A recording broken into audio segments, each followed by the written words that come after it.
दोस्तों, आज मैं आपको कहानी सुनाने जा रही हूँ जादुई हेयर बैंड के झरने की। उत्तर प्रदेश में छोटा सा गांव था जिसका नाम रामपुर था। उस गांव में दो बहनें रहती थीं। छोटी बहन का नाम मोहिनी था और बड़ी बहन का नाम नेहा। मोहिनी बहुत सीधी लड़की थी। नेहा बहुत ही हंकारी हुई थी। गांव के सभी बच्चे मोहिनी को बहुत चिढ़ाते थे क्योंकि मोहिनी के सर पर बहुत कम बाल थे। दूसरी बहन की तारीफ करते थे। उसके सर पर बहुत घने काले रेशम बाल थे। उनके मम्मी पापा का बहुत पहले देहांत हो गया था। वो दोनों अकेली ही रहती थी और लोगों के खेतों में काम करती थी और अपना पेट भरती थी। एक दिन सभी बच्चे मोहिनी का मजाक उड़ाते हैं। देखो आ गई, ऐसा लगता है जैसे टकले को देख लिया हो। मोहिनी तो बहुत बुरी लगती है। दीदी, अब तुम भी उनकी तरह मेरा मजाक उड़ा रही हो। अगर आज मम्मी पापा होते तो मेरा कोई ऐसे मजाक नहीं उड़ाता। देख मोहिनी, मैं तुझसे बहुत सुंदर हूँ। अब तेरे बाल नहीं है तो मैं क्या करूँ? दीदी, मुझे आपसे यह उम्मीद नहीं थी कि आप मेरे साथ ऐसा करोगी। मोहिनी रोकर वहाँ से जंगल की तरफ चली जाती है। वो थोड़ा आगे चलती है तो पेड़ की रोने की आवाज आती है। मोहिनी वहाँ जाती है और पेड़ से पूछती है, तुम क्यों रो रहे हो? पेड़ बोलता है, मुझे बहुत प्यास लगी है। क्या तुम मुझे पानी पिला सकती हो? जी बिल्कुल, मैं आपके लिए पानी लेकर आती हूँ। वो पेड़ को पानी पिला देती है और वहाँ से चली जाती है। फिर से आगे एक कबूतर रोता है और बोलता है, मेरे चोट लगी है।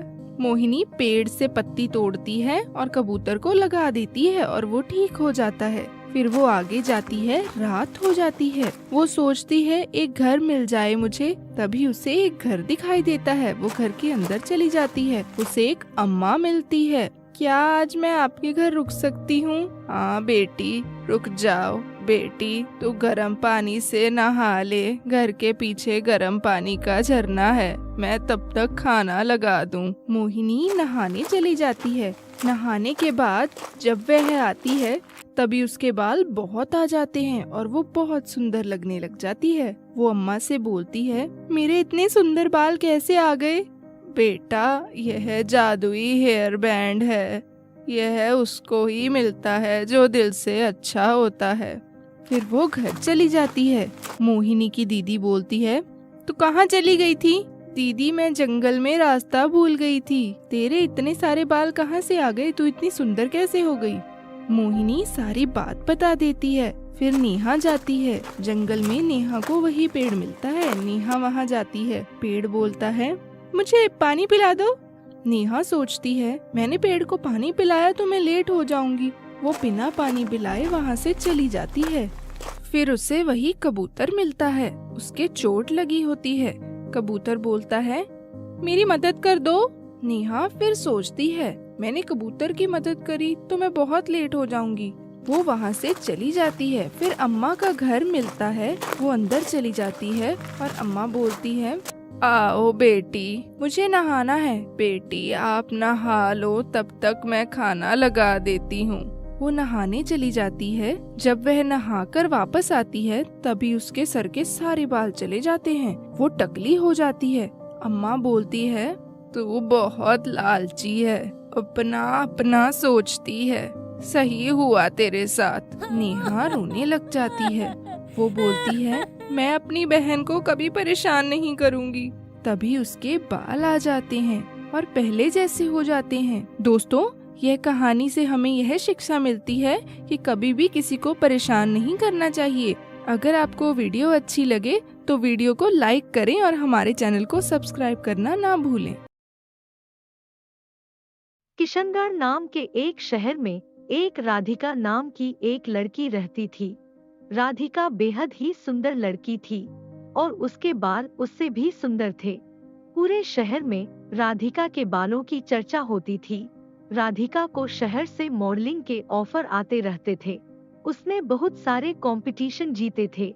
एक दिन शहर में फैशन शो का कंपटीशन आयोजित किया जाता है। राधिका उस फैशन शो में हिस्सा लेती है और उसमें से सारे राउंड पार कर लेती है। सभी मॉडल राधिका से बहुत जल रही थीं। सभी को पहले से ही पता था कि राधिका ही जीतेगी।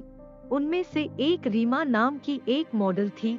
रीमा किसी भी तरह से राधिका को हराना चाहती थी। फैशन शो का आखिरी और सबसे अहम राउंड अभी बाकी था। रीमा एक दिन राधिका की हेयर स्टाइलिस्ट बनकर उसके रूम में जाती है। वह सोनिका के सारे बाल खराब कर देती और वहां से भाग जाती है। कुछ देर बाद राधिका अपने बाल आईने में देखकर डर जाती है। कुछ ही देर में एक और हेयर स्टाइलिश आती है और राधिका को रोते देखकर कहती है, क्या हुआ तुमको, रो क्यों रहे हो आप? राधिका अभी आई हेयर स्टाइलिश को कहती, ये तुमने किया है, मेरे सभी बाल खराब कर दिए।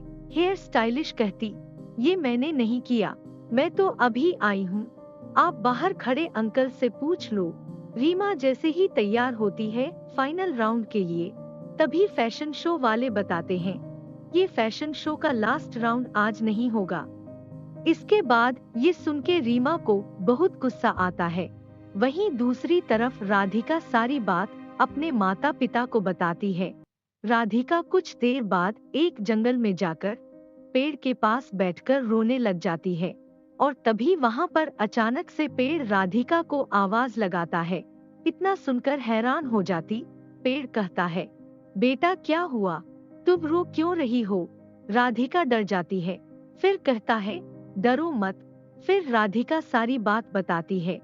तभी उस पेड़ से एक फूल राधिका के सिर पर गिरता है।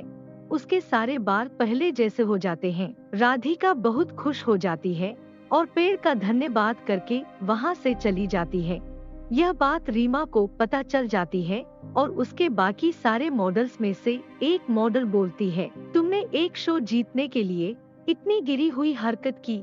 अगले दिन फैशन शो का आखिरी पड़ाव होता है। राधिका अगले दिन फैशन शो के पहले नंबर से जीत जाती है। फिर रीमा राधिका के घर जाकर उससे माफी मांगती है और राधिका उसे माफ कर देती है।